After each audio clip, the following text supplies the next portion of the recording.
আমি বলছি আমার ভালো পাকা করতে পারতে,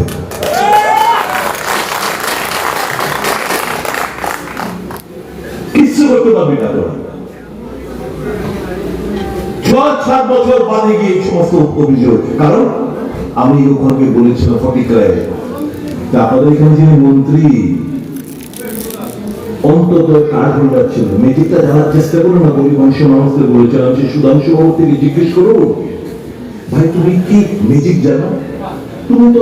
তুমি তোমার অন্তর্দয় কার্ড, তুমি তোমার মা তোমাদের পরিবার অন্তর্দয় কার্ড হোল্ডার ছিল, তোমার মার নামে অন্তর্দয় কার্ড, এমন কি করলাম 5-6 বছরে?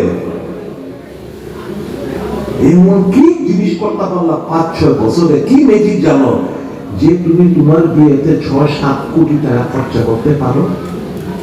আমাকে শিখাও না। তাহলে আমিও গরিব থেকে বড় লোক, গরিব মানুষটা কইব গিয়া, গরিব মানুষের কইছি আপনাকে জিজ্ঞেস করে ওনারে যে আপনি কি সুধাংশু মন্ত্রী, কি খবর, তুমি কি জানো ম্যাজিক, আমরা শিখাও না একটু।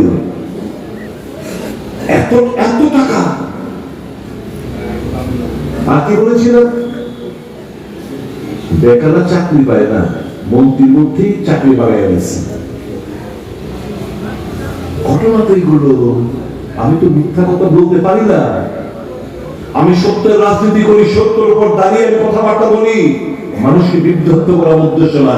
এখন পর্যন্ত রাজনীতি করেছি সত্যের উপর দাঁড়িয়ে।